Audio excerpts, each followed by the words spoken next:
अस्सलाम वालेकुम, मैं आपकी हो शरबत फ़रूख और आप देख रहे हैं मेरे कुज़ीन। आज आपके लिए मज़ेदार से सैंडविच लेकर आई हूँ। किस तरह बनेंगे ये देखें। पहले हमने आलू के कटलेट्स को फ्राई करा है। इसको अच्छी तरह से ज़रा सा लाइट हम लोग सुर्ख सा कर लेंगे। इसको ज़्यादा डार्क नहीं करना। इसको निकालें। इसको फिर बताते हैं किस तरह से हम इसको बनाते हैं।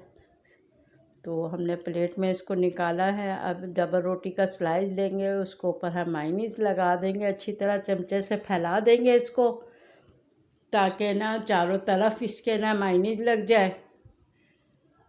फिर उसके बाद हम इसको ऊपर आलू का कटलेट्स रख देंगे, फैलाएंगे चारों तरफ ताकि किनारे तक ये कटलेट्स से ना पहुंच जाए, ताकि हम जैसे भी हर बाइट लें उसके अंदर हमें मज़ेदार सा जायका महसूस है। ऊपर से केचप डालेंगे और दूसरा स्लाइस हम इसको ऊपर रख देंगे। ज़रा सा दबाएंगे ताकि ना ये खुले ना सैंडविच।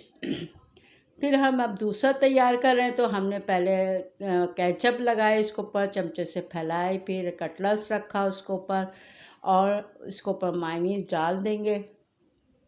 मायोनीज़ डाल के इसी तरह चमचे से फैलाएंगे ताकि चारों तरफ है ना इसके मायोनीज़ का भी जायका आ जाए।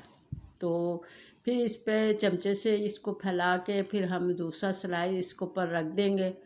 तो अब हम दिखाते हैं किस तरह से हम सैंडविच बनाएंगे।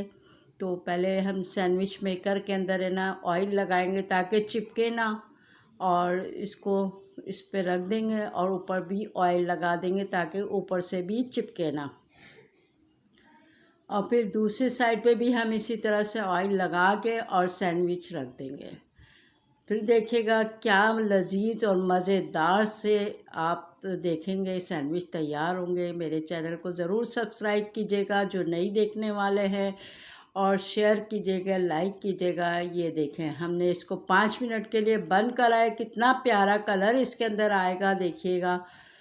तो ये हमने 5 मिनट बाद इसको खोला।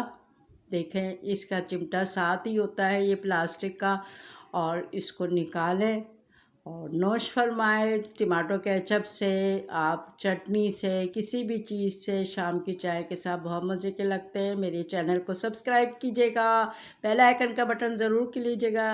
अगर मेरी ये रेसिपी पसंद आए तो थम्स अप ज़रूर दीजिएगा। दुआओं में याद रखिएगा। अल्लाह हाफिज़।